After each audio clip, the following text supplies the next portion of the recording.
और भाटवड़ी 4 का खास कार्यक्रम पूर्वांचल की बात गोरखपुर में आयोजित किया गया। चलिए आपको वहां पर ले चलते हैं। मुख्यमंत्री योगी आदित्यनाथ जी के नेतृत्व में हुआ था। उसके आधार पर हम लोगों ने कहा था कि सभी की सभी सीटें भारतीय जनता पार्टी जीतेगी और वो हुआ भी।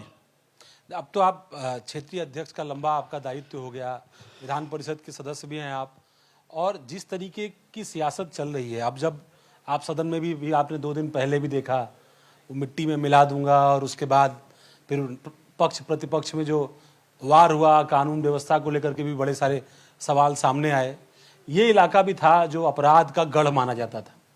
एक ज़माने में मैं अभी अपने साथियों को गोरखपुर की कुछ रास्तों को घुमा रहा था, तो ये कह रहा था कि ये जो रास्ते हैं इन पर 40-40 लाशें बीत जाया करती थी। तो उस दौर से गोरखपुर आज कहाँ पहुँचा है और इस विकास की यात्रा में क्या त्याग तब जो है वो आगे आया है। देखिए, गोरखपुर के पूर्वांचल के विकास की बात को लेकर जब आप इस मंच पर बात कर रहे हैं तो इस बात का जरूर जिक्र हम कर सकते हैं कि 2017 के पहले या 2014 के पहले कभी गोरखपुर या पूर्वी उत्तर प्रदेश माफियाओं और गुंडों के नाते जाना जाता था। कभी यहाँ पर पूरे उत्तर प्रदेश में जो राजनीति होती थी, जो माफियाओं और गुंडों को संरक्षण देने का काम होता था।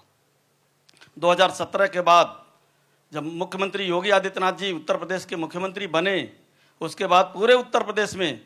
चाहे कितना हो बड़ा कोई गुंडा और माफिया हो, उसकी नकेल कसने का काम, उत्तर प्रदेश में कानून का राज स्थापित करने का काम। और जिस प्रकार पूर्वांचल के विकास की बात आप कर रहे हैं, विकास की पहली प्राथमिकता है कि अमन चैन कायम हो, और उत्तर प्रदेश में योगी आदित्यनाथ जी महाराज ने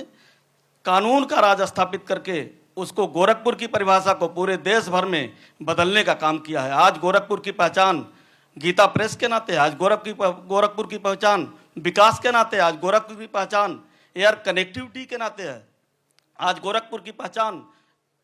रोड कनेक्टिविटी के नाते है। विभिन्न प्रकार के पर्यटन के विकास की दृष्टि से जो गोरखपुर का विकास हुआ है, मैं कह सकता हूँ 70 वर्षों में जो उपेक्षा का शिकार पूर्वांचल हुआ था, आज 5-6 वर्षों में योगी आदित्यनाथ जी की सरकार ने विकास के उस पल्ले को इतना भारी कर दिया है कि 70 वर्षों के विकास पर 6 वर्ष का विकास भारी पड़ रहा है। लोग एक सवाल धर्मेंद्र जी करते रहे हैं, जब आपने अभी जिक्र भी किया कि जब सैफई इटावा का विकास होता था तब